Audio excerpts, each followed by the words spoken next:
My name is Brandon Cronenberg, and I'm the writer and director of Antiviral. Breathtaking. I understand your fascination with her. She's perfect somehow, isn't she? More than human. I was extremely sick, and I had this semi-conscious fever dream. And then when I kind of sobered up afterwards, I thought that people might actually enjoy that connection if they looked at it the right way. Brandon's a first-time director, but to me a director is the guy who's going to lead our movie. We acquiesce to whatever his vision is. I think there's a lot of expectation and a lot of anticipation for this film.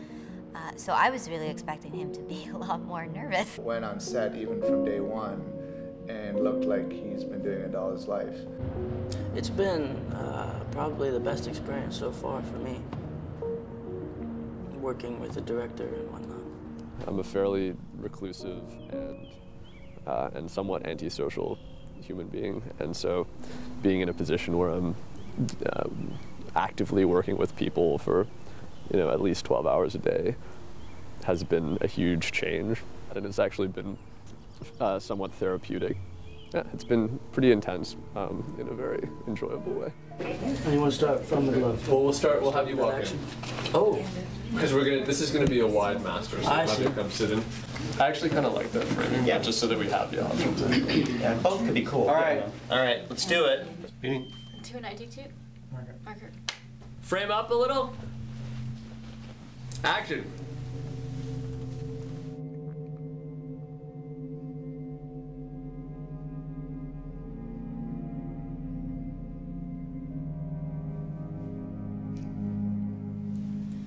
He really directs from a place of no ego. I hope people will see this film and think that I'm a genius. And they'd be right to think that.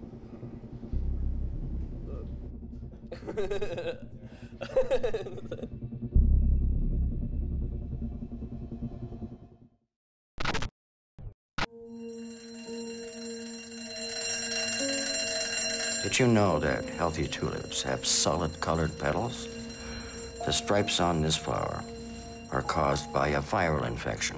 Who are you? I'm Sid March. Have you started bleeding yet? The look of the film was established quite early on. We wanted it to be very stark, and so we went with basically a white color palette for the entire film. The only time we see color is whenever we see Hannah Geist, so we see color in the hotel room or in her country home. But beyond that, in Sid's apartment at the Lucas Clinic, anywhere else Sid visits, we've tried to make it as black and white as possible.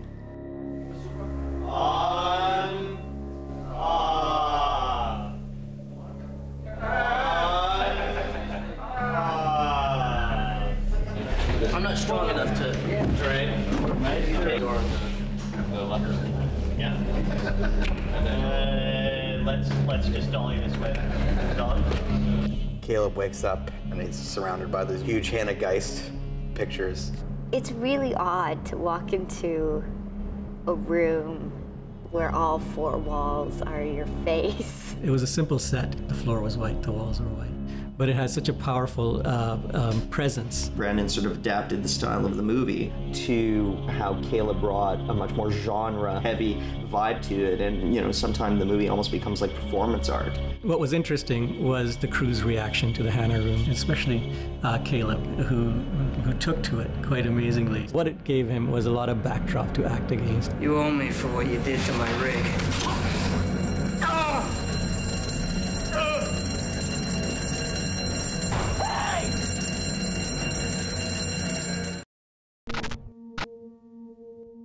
I think there are a lot of celebrities who have a very specific idea of what they want projected of themselves, the kind of persona they want portrayed to their audiences, and they work very, very hard at creating that persona and maintaining that persona. Brandon came up with this genius way of a great extreme to take it to. It just seemed that someone who was obsessed with a celebrity might be someone who was receptive to the idea of that disease being a connection.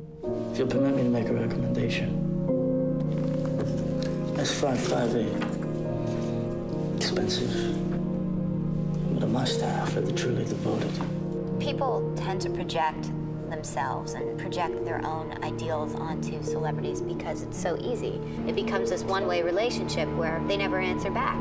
Creating Hannah Guy's celebrity was a fun process. She's in the film for a very short period of time. So the way we wanted to do it was have her image as ubiquitous as possible. Technically, to create all that stuff, it was a huge endeavor. Almost half the movie in the background in some way or another takes place on a television screen. It's the Aria Noble ordeal. That was really where we created Hannah, was through the photographic image, because it was long before we ever went to camera. And I think the photographs play a very important role in the film.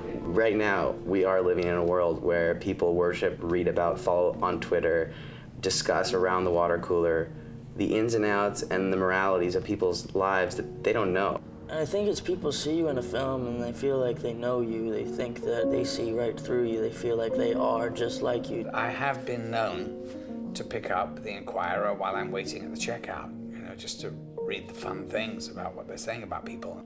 So I guess we're all guilty, in a way.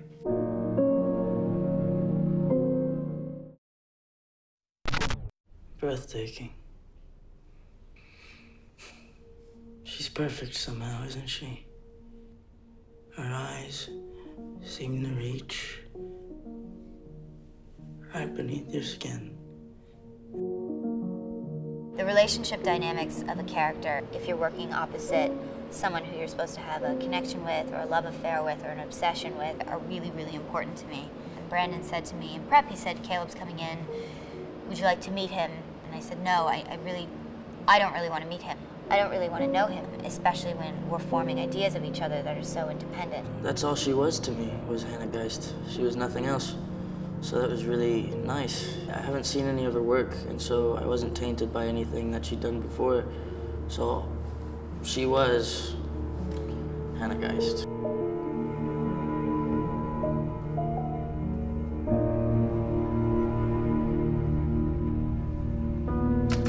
I'm looking forward to meeting her. We are in the same room together, so, you know, try not to look at her and things like that.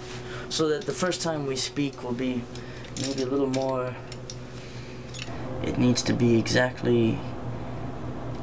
It needs to be perfect somehow. This is really great. This is super glamorous. Action! I spent 8 hours in a bed, and Caleb was kind of coming up to me, and I had a mask on, and I didn't see him.